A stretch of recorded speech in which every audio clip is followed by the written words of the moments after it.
Queridos, vamos a leer en Isaías capítulo 46, versículo, a partir del 8, 46, 8. Gracias Matías, Anita también por el tiempo hermoso que pudimos pasar acá juntos, por esta obra tan especial que es este momento de alabanza. Nuestros hermanos Ana, Romina están allá por Paysandú, Matías con Florencia, Matías debido a los techos que volaron, a los cables de UTE que cayeron allá en Paysandú, fue convocado para estar allá. Matías es funcionario de UTE y allá está también, así que le tocó a Matías y a Anita. Versículo 8 nos dice así: acordaos de esto.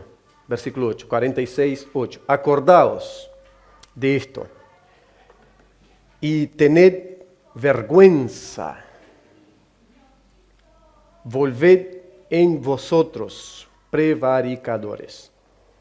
Acordaos de las cosas pasadas desde los tiempos antiguos, porque yo soy Dios, y no hay otro Dios, y nada hay semejante a mí, que anuncio lo porvenir desde el principio, y desde la antigüedad lo que aún no era hecho. Que digo, mi consejo permanecerá, y haré todo lo que quiero, que llamo desde el oriente al ave, y de tierra lejana al varón de mi consejo. Yo hablé y lo haré venir. Lo he pensado y también lo haré. Oídme, duros de corazón, que estáis lejos de la justicia. Haré que se acerque mi justicia, no se alejará, y mi salvación no se detendrá. Y pondré salvación en Sión y mi gloria en Israel. Gracias, Padre, por tu palabra. Gracias por esta mañana hermosa. Gracias por esta comunidad hermosa, Señor. Hermosa por la diversidad de gente, hombres, mujeres, adultos y niños. Gracias, oh Dios, por tu obrar en nuestras vidas, y gracias, Señor, por tu palabra que nos orienta. Te alabamos en el nombre de Cristo Jesús. Amén. Amén. Queridos, hay algo que la Biblia recalca del principio al fin. Es la soberanía de Dios. Desde la creación a la consumación de todas las cosas está presente el acto soberano de Dios. Dios es soberano en la creación. No hay allí nadie que le esté dando consejos para que la creación se hiciera de esta o de aquella manera, sino la Trinidad, Padre, Hijo, Espíritu Santo. Como hemos visto acá bastante, Dios es Trinidad, Padre, Hijo, Espíritu Santo. Cuando hablamos de Dios, entonces, no estamos hablando de un personaje en soledad, sino que estamos hablando de comunidad. Y la idea de comunidad no empieza con la sociología ni de sociedad, empieza con Dios, que es Trinidad, es Padre, es Hijo, es Espíritu Santo.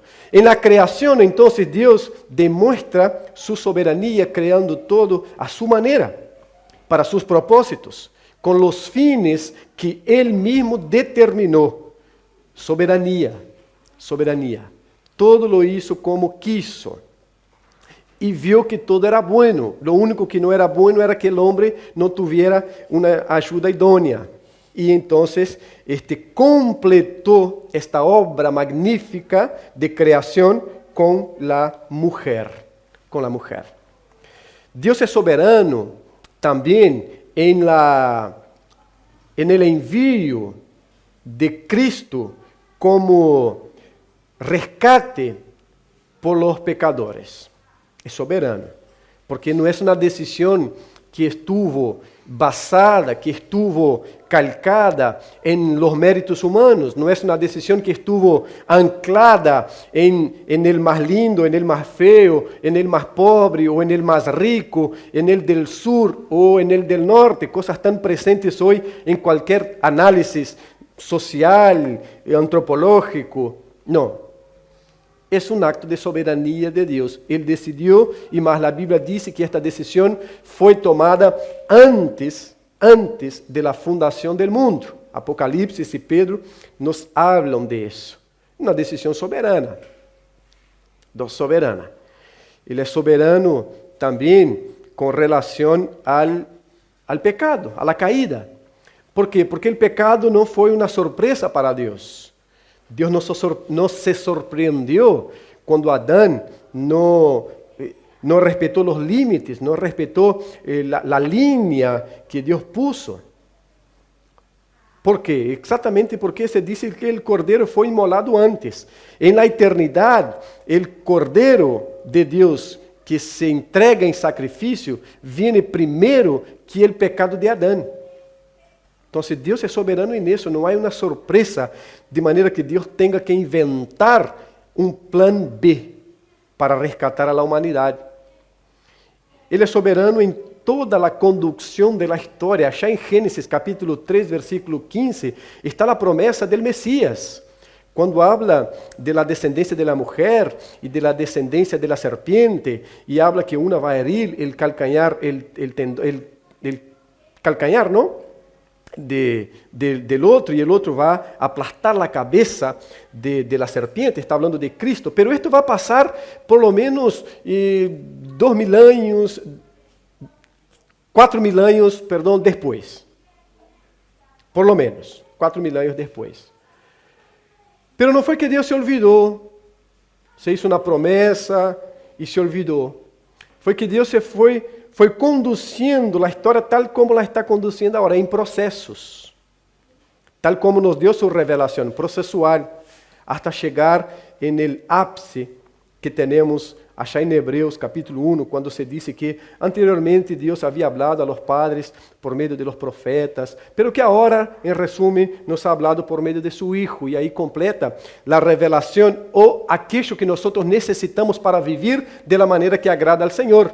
De maneira que eu já não necessito buscar revelação por aqui ou por achá, ir ao monte para receber uma revelação especial, ir a um profeta, a uma profetisa, para receber uma certa revelação para um determinado momento ou circunstância da vida. ¿Por quê? Porque todo o que Deus quer que nós sepamos para adorá-lo e viver de la maneira que lhe agrada, temos revelado em las Escrituras. Este é um acto soberano do Senhor. Hacemos saltos e vamos a Apocalipse. Apocalipse nos apresenta escenas maravillosas, a pesar de las bestias todas que aparecem e de las que não aparecem, pero las bestias sempre estão por todas partes. Então, há coisas que saem do água, há coisas que estão montadas na luna, pero em todo isso está Deus sentado em seu trono, rodeado de seres espirituales y buenos que lo adoran todo el tiempo. Por eso en el Padre Nuestro, Cristo enseña a orar que se haga la voluntad de Dios en la tierra como es hecha en el cielo, porque en el cielo está la perfección de la adoración, gente que adora al Señor todo el tiempo, todo el tiempo. El Apocalipsis parece el caos definitivo, pero en realidad es la consumación definitiva del plano y de la obra del Señor iniciada en una eternidad pasada y que se concretiza ahora en la historia. En medio de todo el caos presente, Dios está reinando, está sentado en su trono y está siendo adorado, tal como nos invita a adorar también. Soberania de Deus. Reyes se levantam, caem, príncipes se levantam, caem. Deus está sempre sentado em seu trono, reinando soberanamente. A história parece ser puro caos, sem perspectiva de controle de alguém externo a ella, pero não. Deus está reinando na história. E aquilo que temos uma vez mais em Isaías é uma muestra da soberania e do poder e da misericórdia de Deus e também da justiça do Senhor. Está o pueblo volcando sua atenção a los ídolos, coisa tão presente, porque empezamos a ler a Bíblia a vezes para os judíos, para os egípcios, e nos olvidamos de leerla para nós, e então vemos que o pueblo se estavam volcando su atención, su adoración a los ídolos. Estaban construyendo para sí estatuas, ídolos de oro, de plata, con perfección en lo que hacían. Y Dios llama la atención del pueblo por eso. Y nos olvidamos a veces de mirar los ídolos que nosotros vamos construyendo también en la caminata nuestra como creyentes. ¿Cuántos de nosotros hacemos del trabajo un ídolo para nosotros? Hacemos de la música un ídolo para nosotros. Hacemos de nuestra esposa o esposo un ídolo para nosotros. Hacemos del pastor, del líder un ídolo para nosotros. Hacemos de tantas cosas ídolos para nosotros. Ídolos. Es decir, aquello que recibe más atención en nuestra vida de que damos a Dios. Es un ídolo. Todo aquello que en nuestra vida está recibiendo más atención de la atención que damos a Dios, atención en el sentido de adoración, de temor, de reverencia, de prioridad, es el ídolo nuestro. Es nuestra divinidad. Porque es allí donde está nuestro corazón. Es allí, exactamente así. Y era lo que estaba pasando con este pueblo de Dios acá. Está un poco perplejo el pueblo porque están cautivos, o está cautivo el pueblo. Y en la cautividad entran muchas dudas. Si ya venimos para acá, ¿será que volveremos? ¿Será que Dios sigue acordándose de nosotros? ¿Será que las promesas, todas ellas, y no son pocas, y ellos sabían muy bien de promesas, no sabían mucho de obediencia? Tampoco algo incomún para nosotros, ¿no? No sabían mucho de obediencia, pero de promesas sabían bastante, conocían bastante. Ellos anclan sus vidas en un Dios de promesas, Dios que hace promesas a Abraham, a Isaac, a Jacob, porque Dios repite en las generaciones lo que Él prometió a uno. Cuando Él dice a Abraham que va a ser un pueblo a partir de Abraham, Él va repitiendo eso y va confirmando con Isaac, con Jacob, y va confirmando en la historia. Entonces el pueblo sabe de promesa. Discuten con Cristo exactamente porque se creen de tal manera el pueblo de la promesa que apenas por ser el pueblo, este linaje físico de la promesa, es decir, de Abraham, ellos ya se sienten garantizados en el cielo. Y es por eso que vemos en Juan capítulo 6, 7, 8, los líderes discutiendo con Cristo. Bueno, somos generación de Abraham, somos linaje de Abraham y como tales nunca fuimos esclavos de nadie. Cristo dice, ustedes son esclavos, sí, y ustedes son hijos del diablo porque las obras que ustedes practican son reflejo de las obras del diablo. Entonces ustedes son hijos de aquellos a quienes ustedes reflejan las obras.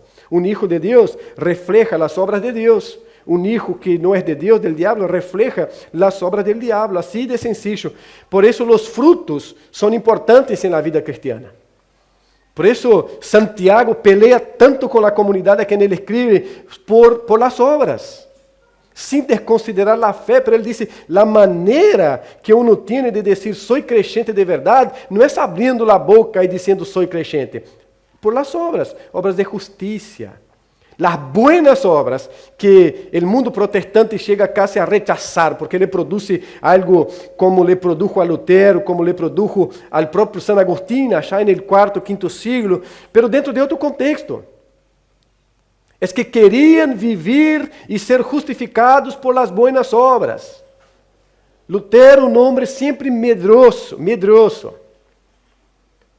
que vivía atormentado por el miedo. Y entonces, para sanarse de todo eso, buscaba autoflagelarse, buscaba en las obras esta justificación. Hasta que encontró la justificación por la fe, pero no dejó de practicar buenas obras. Pero ahora como alguien justificado por la fe. Y esto va a pasar con Santiago antes. Santiago va a decir, no, si ustedes quieren decir que tienen fe, muestren por las obras. Ustedes tienen fe, bárbaro. Yo tengo fe y les voy a mostrar por las obras que tengo fe. Entonces conocían de promesa este pueblo. Pero después de tanto ser llamado la atención por varios profetas, Isaías sendo uno de ellos, Jeremías sendo outro de los profetas, el propio Ezequiel chamando tanto el reino del norte como el reino del sur, que el reino del norte cai en cautiverio en el año 722 antes de Cristo, por supuesto, y el reino del sur, años después, empieza por el año 600 con una leva de gente, se lleva un grupo, y después por el año 580 más o menos se lleva otro grupo a Babilônia. En el primer grupo va Daniel, porque van los cabecillas de la ciudad. Y se lleva Daniel, se lleva Sadrach, se lleva Abnego a Babilônia. El pueblo está cautivo y se olvidó un poco de las promesas. Y fue cautivo no por falta de aviso, de profetas, de gente de Dios, sino por rebeldía. Es por eso que Dios dice, ya en el versículo 8, acordaos de esto y tened vergüenza. La Reina Valera no ameniza, ¿no? Acordaos de eso y tened vergüenza. Volved, mira las palabras, que interesantes. Acordaos, hay algo para donde este pueblo puede mirar y decir, pasó algo de bueno, tenemos que acordarnos de esto que pasó. Referentes, ¿no? Hablábamos acá que Pablo, cuando quería enseñar cualquier doctrina, él miraba para dónde? Para atrás, él miraba para Dios, para los principios de Dios y decía, en el principio no era así, por ejemplo. Y ahora, este pueblo también tiene para dónde mirar. Y es por eso que Dios habla, acordaos de esto. Porque el versículo 7, por ejemplo, se dice, se lo echan sobre los hombros, porque está hablando de los ídolos, de la preparación de los ídolos y de cómo la gente llevaba especialistas para fabricar sus ídolos. Entonces él dice, se lo echan sobre los hombros, lo llevan y lo colocan en su lugar. Allí gritan y tampoco responden, ni libra de la tribulación, porque son ídolos, son estatuas, son... Acordaos de esto y tened vergüenza. Acordaos de cuántas veces se pusieron a los pies de los ídolos, gritaron, clamaron y no recibieron ninguna contestación. Porque son apenas ídolos, nada más que ídolos. Acordaos de eso y tened vergüenza, no vuelva allí.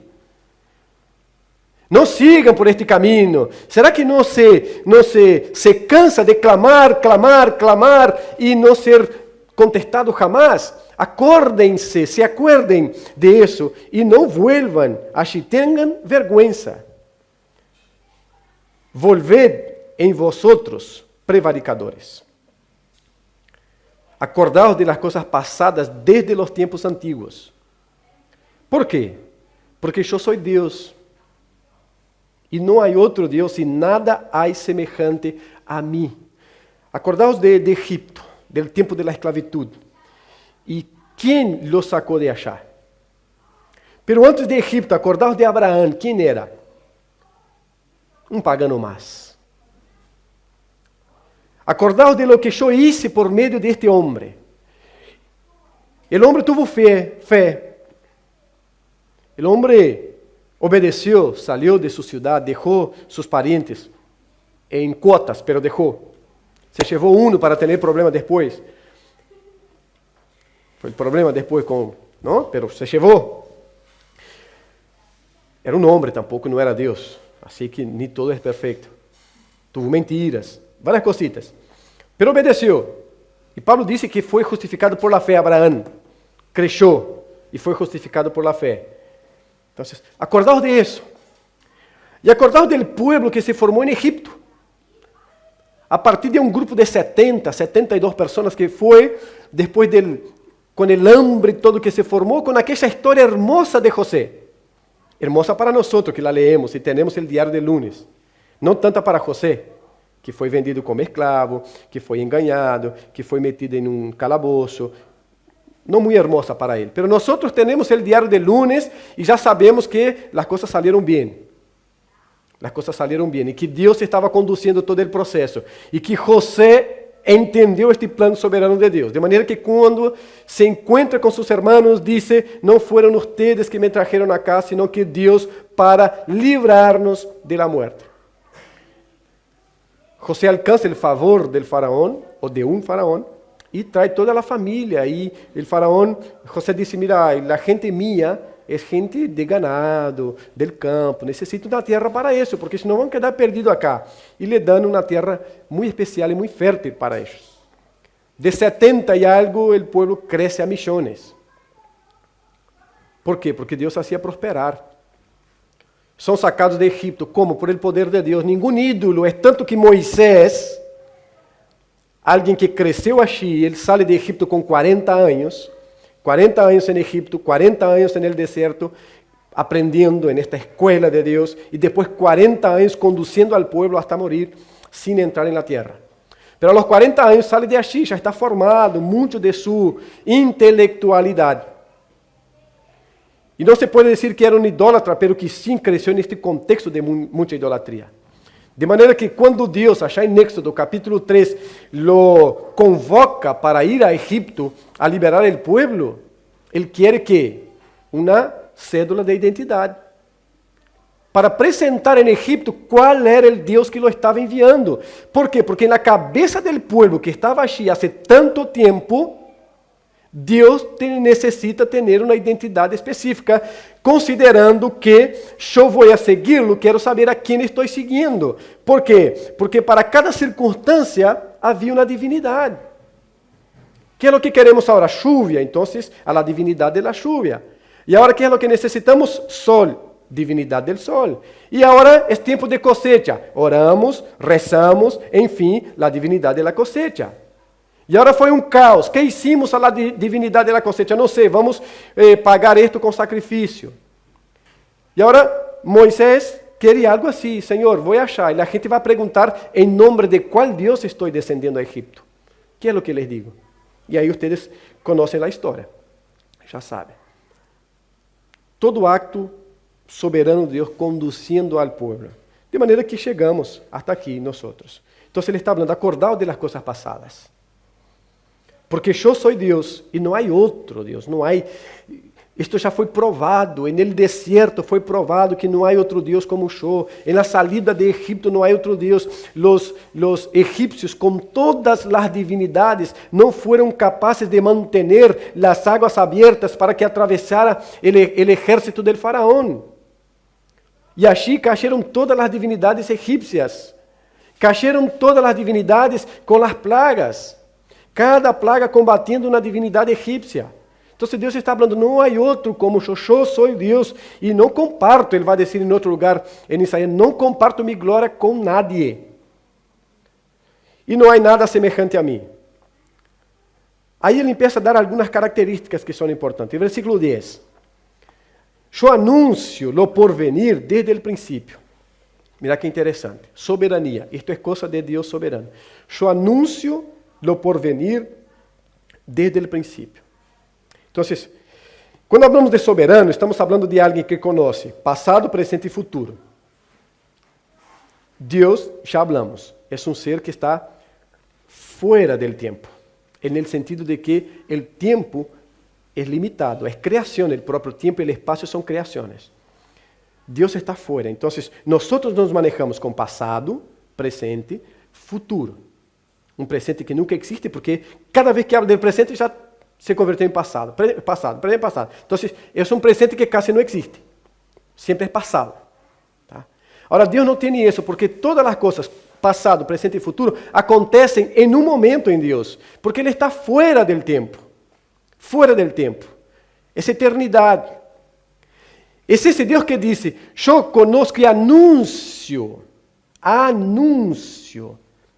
el fim ou lo que va a venir desde el princípio.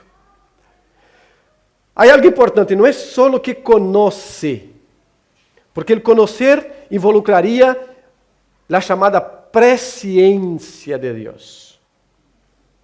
Conoce por quê? Porque Deus é um Deus omnisciente e sabe todo o que vai passar.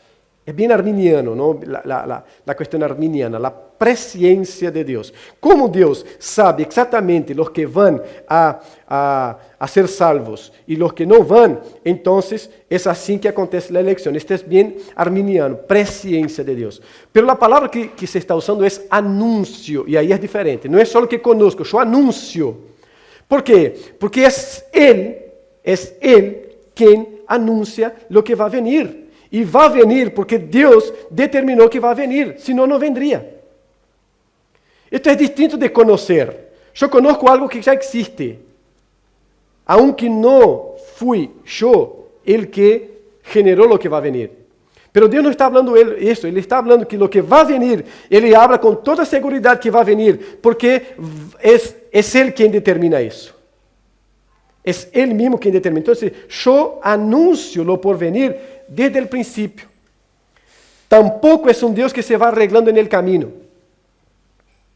Las conjunturas económicas, sociales, juntamos todo, hacemos un paquete y podemos hacer previsiones. Vamos a crecer tanto, o vamos a disminuir tanto, vamos a entrar en recesión, o vamos a entrar a partir de análisis. No es eso lo que está pasando con Dios. Lo que está pasando con Dios no es arreglárselas en el camino. Es determinar el camino, es distinto, es muy distinto. Y Él va a seguir y vamos a tener prueba de eso. Y desde la antigüedad, lo que aún no era hecho. Yo soy el Dios que digo, estoy en el 10 todavía, mi consejo permanecerá y haré todo lo que quiero. Hermanos, ¿quién puede decir eso? Ni un padre con su hijo puede decir eso. Mi consejo permanecerá. No dá, porque el hijo dice, me voy, se arrebenta, ¿no? Pero dice, me voy a hacer lo que quiero. Y el padre que dijo, no, va a permanecer así, no, permanece por un tiempo. ¿Cuál gobierno puede decir esto? Va a permanecer. Hasta que Dios quiera. Es solo mirar Nabucodonosor, que es el ejemplo magno de lo que es la soberanía del Señor sobre un gobierno. Es solo mirar los imperios que se levantaron, egipcio, babilónico, medo-persa, griego, romano. ¿Dónde están? ¿Dónde están los emperadores? ¿Dónde están los consejos de los emperadores? Se rescata en la historia nada más que eso. Pero Deus está falando, eu anuncio desde o princípio e mi consejo, lo que eu determino, lo que eu digo, lo que eu planifiquei, esto vai se cumprir, esto permanecerá, e harei todo lo que quero. Soberania. Solo puede hablar esto alguém soberano. 11. Eu sou o Deus que chamo desde el oriente al ave y de tierra lejana al varón de mi consejo. Está hablando de Ciro, que es el instrumento del Señor para autorizar al pueblo a volver. Ciro, yo hablé y lo haré venir. Lo he pensado y también lo haré. No hay circunstancia. Lo que Dios está hablando es que no hay circunstancias que pueda impedir que los planes del Señor se cumplan. Lo que Él está hablando es que todo lo que Él determinó, Él va a llevar a cabo, porque no importa si el mundo se derrite, no importa si entra el gobernante más poderoso con toda la tecnología a su favor, Dios está hablando, lo que yo planifiqué voy a cumplir. Voy a llevar a cabo. No va a quedar por la mitad. Dios no deja nada por la mitad. Nosotros dejamos cosas por la mitad, hermanos. Casas por la mitad era para tener 4 dormitorios y tiene uno y la mitad de otro. Uno y la mitad de otro. Promesas por la mitad. Promesas por la mitad. Ayer los chiquilines en casa se acordaban de esto. Porque cuando estábamos acá en el contenedor todavía, hablaban de una PlayStation y hablaban. Y este es caro, ¿no? Hablaba. Yo hablé, mira, vamos a mudar primero, vamos a poner allá en la casa y después nos mudamos y vamos a ver una PlayStation. Pero esto hace 3 años, ¿no? 3 años, más o menos. Entonces ayer hablaba de la promesa fallida. Pero ahí fuimos a Brasil y encontraron un juego así retro que cuesta 1.500 pesos. ¿No? 1.500 pesos. Entonces, papá, compra esa. Tá, vamos comprar. Compramos. Si comprar esa, no necesita más la PlayStation. Es un buen negocio, ¿no? Pero ayer revelaron, ¿sabe? Revelaron. Sabía que no iba a comprar la PlayStation, por lo menos pedimos esa acá, porque algo es algo, ¿no? Diciendo así, algo es algo. Nosotros vamos dejando promesas por el camino. Dios no. Dios no deja nada por la mitad, Dios no deja nada sin cumprimento, Deus não deja nada que Ele não haya empezado e vaya a terminar. Por isso, quando vamos a Apocalipse, repetimos, Deus está sentado em um trono reinando e a gente, os seres todos lo estão adorando. A história vai sendo conduzida de maneira que Deus vai cumprir todo o que prometeu. De maneira que Cristo dijo, yo estoy subiendo, va a venir otro Paracletos, otro Consolador, el Espíritu Santo, y la gente queda un poco triste y llega alguien y dice, ¿por qué están mirando así? Tal como están viendo subir, ustedes van a verlo bajar, descender. También promesa, nosotros veremos a Cristo volver para poner fin a todo eso. ¿Por qué? Porque es Dios quien prometió. Esto no queda por la mitad, hermanos. No queda. Deus dijo, por meio de Cristo, eu estabelecerei minha igreja e as portas do inferno del Hades não prevalecerão contra ella.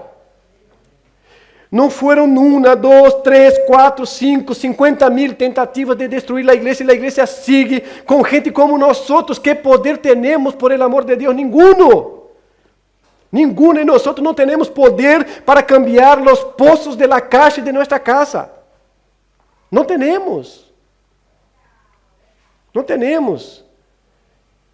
Entretanto, estamos como igreja aqui reunidos depois de 2000 anos de uma promessa que se levantaram imperadores e mais imperadores para destruir a igreja e a igreja está viva. Por quê?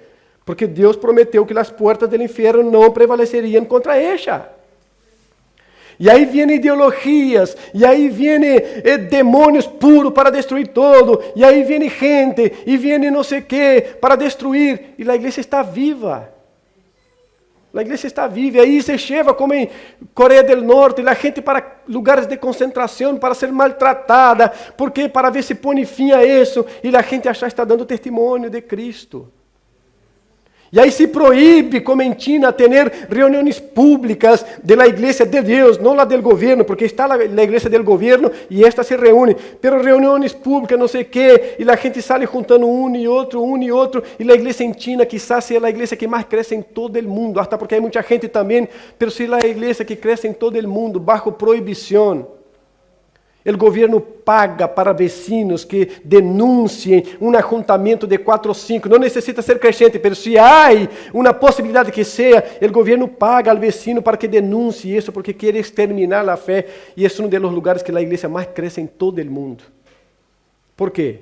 Porque não foi o governo de este ou de aquele lugar que dijo que a igreja ia permanecer, porque é Cristo. Cristo dijo, não vai quedar por el caminho, vai ir até o final, e vai até o final, hermanos. Esse é o projeto mais lindo que o ser humano tem para poner sua vida, a igreja. Porque não vai quedar por el caminho. Não vai quedar, depois vai quedando todas as outras coisas, vai quedando por el caminho, e vai quedando mesmo. E as que não quedem hasta a volta de Cristo, se quedarão na volta de Cristo. E serão todos destruídos. E a igreja subirá com Cristo para viver eternamente com Cristo e glorificar eternamente a Deus. Porque é projeto de Deus não queda por el caminho. E Deus está falando exatamente isso, em outro contexto, com outro povo, mas Ele está falando exatamente isso. Lo que eu digo, eu vou levar hasta el final. Eu sou Deus, não há outro como eu. Não há quem pueda se levantar en el caminho e dizer, tus projetos não se vão a cumprir, porque agora eu me interpongo entre ti e tus projetos. Não há. E Ele está falando com a gente assim. Versículo 12. Oídme, duros de coração. Acá entra o problema. Que estáis lejos de la justicia. Duros de coração, que estáis lejos de la justicia. Nem sempre vemos com tanta seguridade este governo soberano de Deus sobre tudo e todos, porque somos duros de coração. Porque nos cuesta mucho a todos nosotros mirar y creer en todas las promesas del Señor. Un ejemplo sencillo es solo ver cómo manejamos la importancia nuestra con la iglesia. Nuestra general, estoy hablando de la iglesia en general. Como si la iglesia fuese una cosita más en la tierra. Un club más. Un club más, cuando en realidad no es algo más, es el algo de Dios sobre la tierra. Dios decidió depositar su gracia, su misericordia, su justicia en la vida de la iglesia y no en ningún otro lugar. No hay ningún otro lugar en la iglesia. Pero somos duros de corazón y menospreciamos tanto la iglesia. Y esto pasa con todos. Pero menospreciamos tanto. Oídme, duros de corazón, que estáis lejos de la justicia. Haré que se acerque mi justicia, no se alejará, y mi salvación no se detendrá. No está hablando aquí de esta salvación en Cristo. Principalmente la salvación en la Biblia es aplicado dentro de contextos muy distintos. Por ejemplo, el pueblo fue salvo de Egipto, recibió salvación, salió de Egipto, fue salvo de Egipto. Ahora está hablando de una salvación en el sentido de hacer el pueblo volver a la tierra prometida, Jerusalén. Es una salvación, y la salvación por excelencia es la salvación que Cristo ofrece a nosotros. Pero son varios contextos donde se habla de salvación. Haré con que mi salvación no se detenga, y pondré salvación en Sión y mi gloria en Israel. Queridos, Dios está conduciendo la historia. Es obvio. No es tan obvio. Porque hablar esto y confesar esto es creer que cada detalle de mi vida está bajo el control del Señor. Y esto es duro. Esto es duro. La mamá que está con un hijo enfermo sabe que esto es duro, decir que todo esto está bajo el control del Señor. O el hijo que está con los papás enfermos sabe que es duro decir todo eso está bajo el control del Señor. Pero ¿qué haremos nosotros? Decir, no, en esto Dios no está reinando. Si no está reinando, si no está bajo el control del Señor, el Señor no es soberano. Y si el Señor no es soberano, es un Dios más. Es una divinidad más. En la Biblia tenemos Dios dando prueba de su soberanía en todos los aspectos, desde la naturaleza, cómo Dios la controla, cómo Dios la cuida, la guía, desde una tempestad en el mar hacia cualquier otra, pasando por cada detalle, la esterilidad. Cuántas estériles en la Biblia Dios se presenta y les concede hijo. Los gobiernos, que Deus disse, está aí, chegou aí, já não passa de aí, porque... E quando insiste com sua arrogância, Deus põe para comer pasto, como puso Nabucodonosor. Porque Ele é soberano. La muerte, Senhor, Lázaro está enfermo de muerte. Não, tranquilo, anda nomás, eu vou, para achar.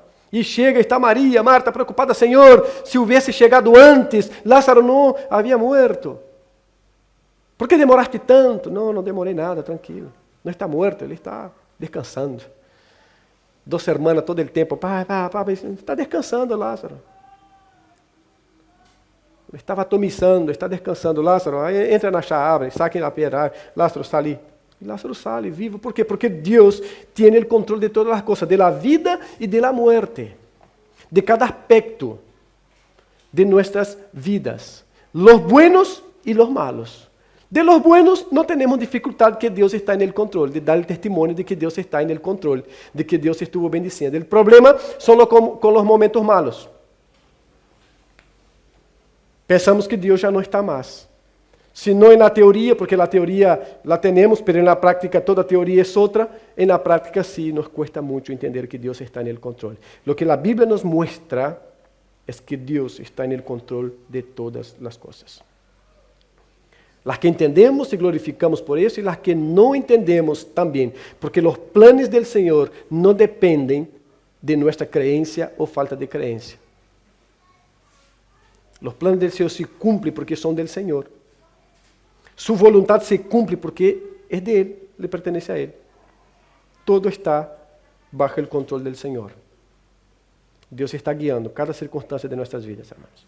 No hay nada que pase en nuestras vidas que Dios no esté guiando, que Dios no conozca, que Dios no esté en el control. Nada, nada bueno y nada malo, nada. No puede pasar nada, porque senão Dios no es soberano. Si Dios es soberano, todo está bajo su control, todo está bajo su conocimiento. Es una doctrina difícil, pero es verdadera. La Biblia nos muestra eso del comienzo al fin. Que Dios nos dé su gracia para descansar en Él, confiar en Él, para hacer nuestra parte en todo lo que tengamos que hacer, para descansar en Dios, para creer en Él, para ir dejando la dureza de corazón, para tener vergüenza de no volver a lo que no nos contesta en la historia y ya sabemos que no tiene peso en la caminata. Abandonar eso, como la gente tenía que abandonar los ídolos, a quien ellos clamaban y no había contestación. Que Dios nos dé gracia para eso, en el nombre de Cristo Jesús. Amén. Amén. Vamos a orar. Vamos a orar. Vamos a pedir a Dios que en lo bueno sepamos glorificarle y reconocerle como soberano. Y en las malas también. Como Job, ¿aceptaré el bien del Señor y lo que es malo no? Señor, te glorificamos y exaltamos tu nombre santo, Señor, en esta mañana, reconociendo, Padre, que tú eres soberano. Que no hay nada que acontezca que no esté bajo tu control, Señor. Que no esté bajo tu permisión. Ni todo, Señor, te agrada y sabemos que no, pero no hay nada que no esté bajo tu permisión, tu control soberano, tu determinación, Señor. Ningún aspecto de nuestras vidas, ni el más mínimo, huye a tu conocimiento, Señor. Por eso nosotros rogamos que tú nos dé, oh Padre, un corazón sensible a tu voluntad, a tu palabra, a tu obra, e nos enseña a ver, oh Padre, tu reinado sobre todos os aspectos de nossa existência, Senhor. Ver que tu estás presente, aun quando nos sentimos, pero não é nosso sentir, oh Padre, que determina tu presença e tu trabalhar. É tu misericórdia, tu graça, Senhor.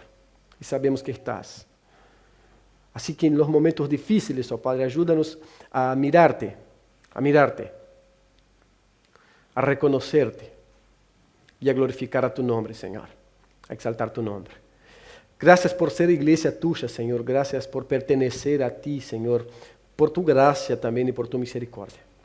Conduzca, Señor, nuestras vidas en tus caminos y en tu voluntad. Quita de nosotros nuestra rebelión, Señor, en contra tuyo. Ablanda, Señor, nuestros corazones. Te necesitamos, oh Padre, porque somos duros de corazón. Somos de servir Señor. Te necesitamos. Quebrántanos para ser adoradores que te adoran en espíritu y en verdad y en cualquier circunstancia, oh Padre. Para entender tus propósitos y en no entendiendo, Señor, seguir glorificando a tu nombre. También, Dios, en el nombre de Cristo, conduzca a cada uno de nosotros por tus sendas, por tus caminos.